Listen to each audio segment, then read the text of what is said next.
Welcome to the Creative Visionaries podcast. My name is Tori Barker, a digital marketing specialist, business owner, mom, and you guessed it, a creative visionary. This podcast is about inspiring business owners, building connections, sharing success stories, and motivating others. Join me on this journey as we tap into your true potential and unleash your inner visionary.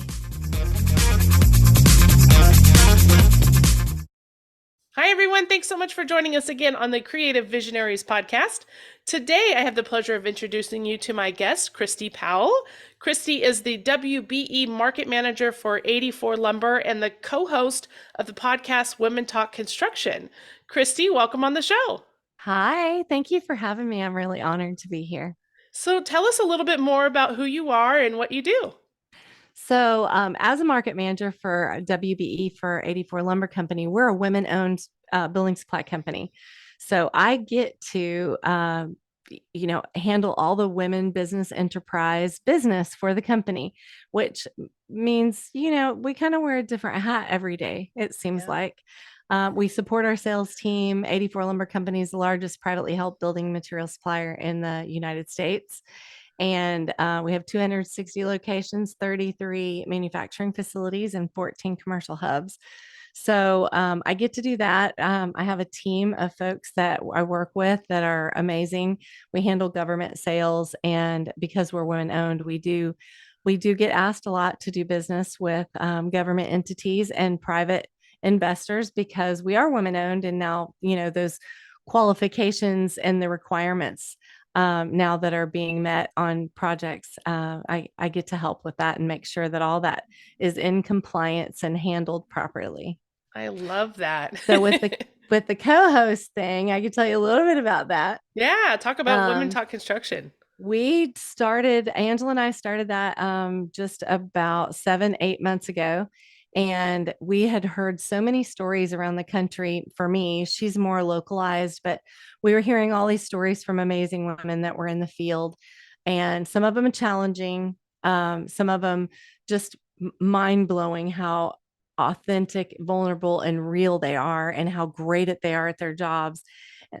Excuse me. And the more we heard these conversations, we were like, we need to share these with the world. How are we going to do that? So that's how the podcast was formed. And it was really supposed to share, we were going to share all these women's stories that we were hearing in a positive way where everyone would want to hear it so that they would know how to make the environment a little bit better for where they were positioned, possibly in the field or in the office, whatever, because it isn't a very familiar space for women. And, but it ended up being something much greater. And we've had so many followers and so many downloads. And now we have men on talking about why they encourage women, why they want to hire women, why some of their women are the best in the industry. And it's been pretty amazing. Like it's kind of shifted, but our whole focus was to get these podcasts in the hands of young girls and young boys who would possibly consider the trades, but don't because they don't know how all the options that are out there. So it's been really cool just to see how it all works. And hopefully one day we're going to have our podcast in schools. That's really what we're striving for. So one of the things that I love about podcasting is that you are able to do so much and reach so many people. And it's the legacy thing, right? Like this conversation lives on for longer Forever. longer than we could expect. And, it's just going to touch so many lives and impact so many people from now and in the future. And so I love that about podcasting for sure. Yes, I do too. So tell me, how did you get into the construction industry? Oh gosh, it's kind of a weird long story, but I was an accountant for a long time, fell into it at Lowe's. They came to our town, and our town was, a lot of the businesses were shutting down. It was really, it was an oil town, right? So anyway, when Lowe's came to town, I was a single mom, and I thought I got to find something that's stable, and they're new and they're big and they're bit, they're all over the country. So I could always transfer. And I wanted to be in accounting for Lowe's. So I applied for the credit manager, and the female store manager there said, that's not where I'm going to put you. I'm going to put you in commercial sales. I'm like, lady, you don't understand. I can't sell anything, right? Like, this is not the job for me. She said, well, I think you're going to be really good. So anyway, I thought, what the heck, I'll give it a try, and fell in love. I went from sitting in an office with a closed door, and I got to drive around all day long and talk to people at job sites and ask them if they wanted to set up an account with Lowe's. And my very first check was very big because I set up so many accounts in a short period of time Oh my gosh. that my daughter and I got to go out to dinner for it was probably one of the first times in a while because I was a single mom trying to work a couple of jobs. Yeah. And that paycheck, that bonus from commission was pretty nice. Oh, So that's awesome. so that made me want to stay. Obviously, that was like my first gumption.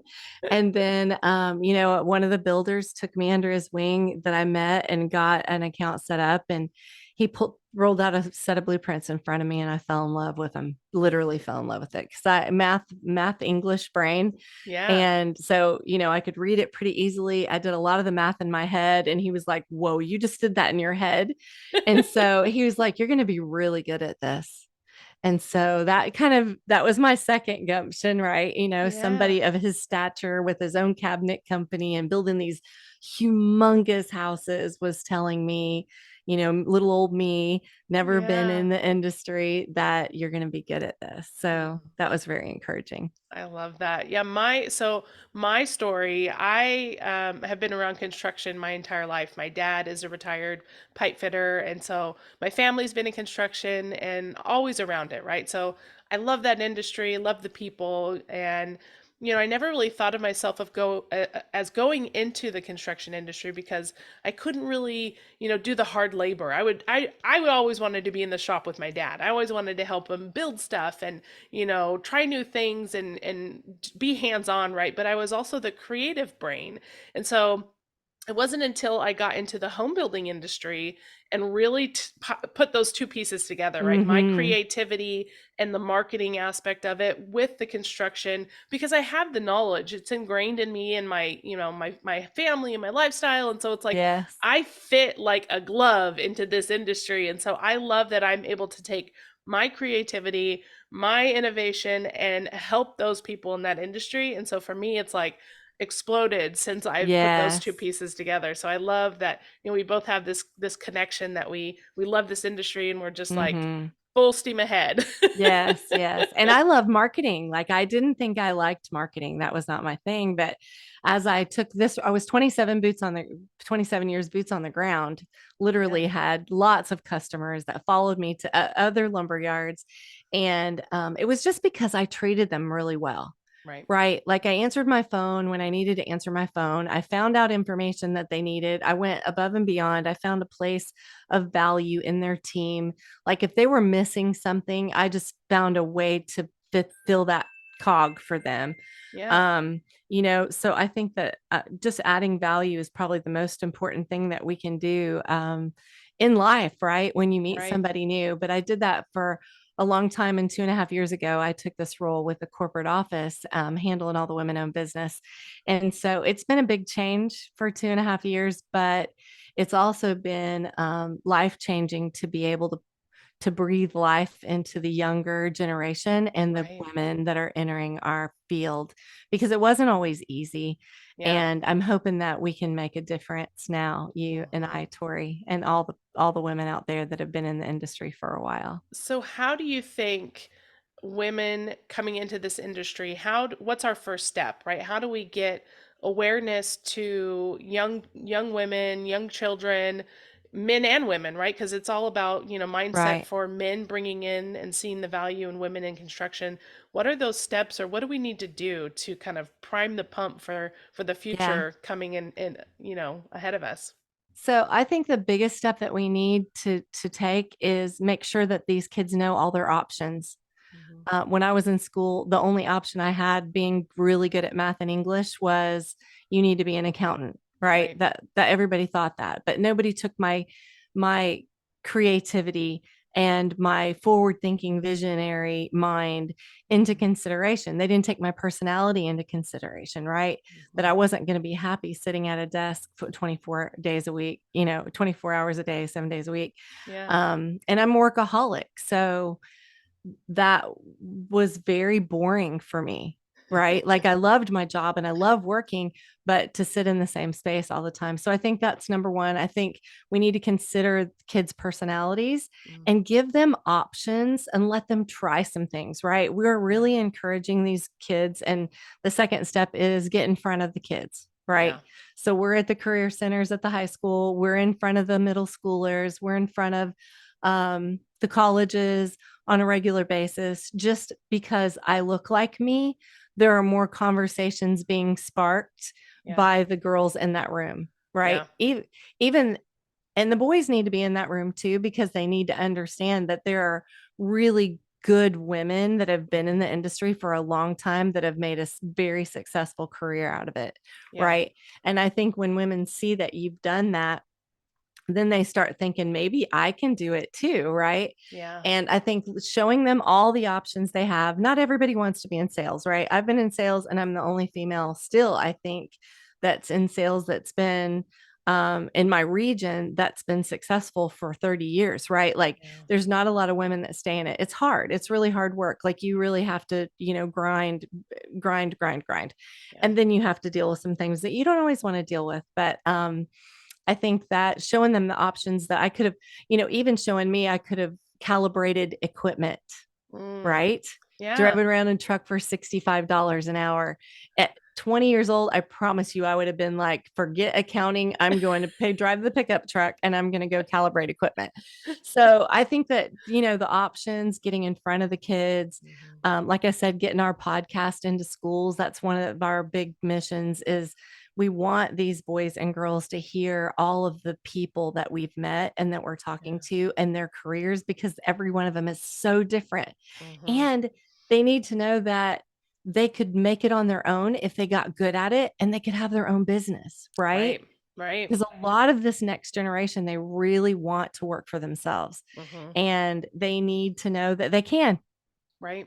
That it's an right? option. Mhm. Yes. Yeah. It's all about the options. And I think, one of the cool things of, looking ahead and knowing that the construction industry has been kind of behind the times, right? Like they're Mhm. the last to adopt Just a technology and little.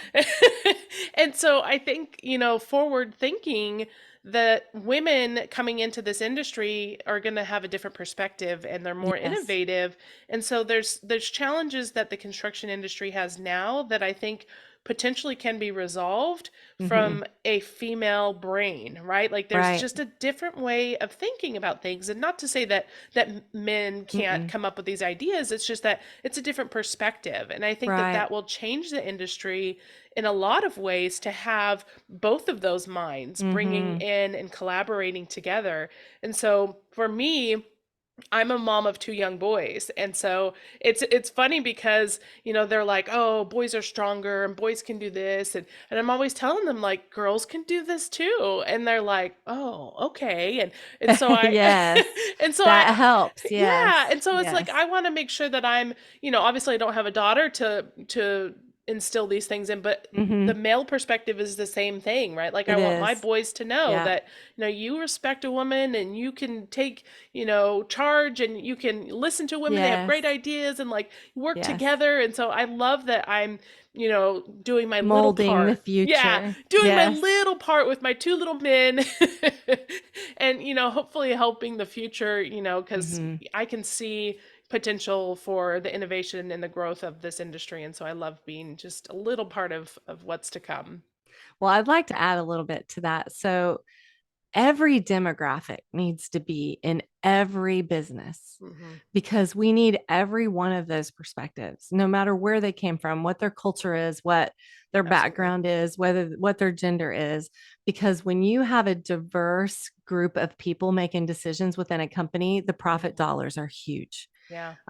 They've got McKinsey report has an article out there right now. Several Forbes has got one where they're explaining how these companies that have the more diverse workforce are excelling at their profit margins, right? It's Right. because you have all those creative minds. And one of my favorite hashtags is better together. I So love that. yeah. So, and it's so true. When I would work on a job with a male colleague, Yeah. we would knock it out of the park every time. Yeah. Like the customer was just mind blown. Like, wow, I didn't expect all of these things to happen for us, right? Yeah. They're so used to being limited as to what that one salesperson could do for them. But when I would work with another male and we would do like I would do my strength and he would do his strengths on a project, it was just amazing. It was like, Yeah. rainbows and unicorns kind of thing. No, I'm just joking. I'm a girl. I'm trying to be funny, but I don't Yeah. really think like a girl either. So, um, but it was an amazing experience, and the jobs always went really smoothly when it was all of Yeah. us working together. So Yeah, very I cool. I'm agree. glad that you pointed that out. Yeah, for sure. It's all about coming together and, coming in my mind, coming from a servant's heart, right? Yes. Making sure that you're optimizing for the end goal, not for, Hmm. what you get out of it or whatever it might be. Right. Well, we want the customer to have the best experience Absolutely. always. Always. So let's end on a tip or any advice that you might have for the future of our industry, or any like a quote that you want to share. I just love to hear any final words from you. Okay. So probably one of my favorite quotes is work hard and show up. Like Yeah. right now, if you show up and you work hard, you're going to be successful. Somebody's going to notice and they're going to help you and they're going to pull you along and help you grow. Probably one of the things that I see in the future is we have to adapt technology and whatever that takes. I just hope that people's mindsets in that direction because we are behind, right? Yeah. And we got a lot to overcome in the next few years with lack of labor and lack of being able to find people to work. So Hmm. let's adapt the technology and work hard and show up every day. Yes. Well, thank you so much. It's been a pleasure talking to you. I know, people can learn so much from our conversation, and like we said, this conversation and the message is going to live on for a long time. And is there any specific place I can send people if they want to learn more about you, or Yeah, how they can listen to the absolutely. podcast? Tell me Yeah, more. absolutely. So 84lumber.com, obviously, if you need building materials. But to get a hold of me, we have a forum that we built on womentalkconstruction.com's website. And that we built that forum for young people and people that are just have been in the industry. We wanted to create a safe space for all of the women and men who are supporting women to talk and give jobs to each other. We were posting workforce development things. Um, Job resources, jobs available, bid opportunities. Like we really created a safe space for these women to be able to get in there and grow and talk to each other, and men to that there we have a lot of men and women in there, and we're seeing jobs happening. We're seeing people getting jobs, being awarded a big siding job not long ago. We had that happen. So we've got a lot of really trusted people all over the country that are signed on to that forum. So that's probably the best place to reach me and my team. So Awesome. if you want to learn more about us or you want to be a sponsor for our podcast, we would love that too. Thanks so much for listening to the Creative Visionaries podcast. If you've enjoyed this episode, make sure you subscribe, leave us a review, or share with a friend. Also, make sure to visit us online at creativevisionariespodcast.com. You can also follow us on Facebook, Instagram, or LinkedIn. And stay tuned for more episodes to come. And remember, it's time to tap into your true potential and unleash your inner visionary.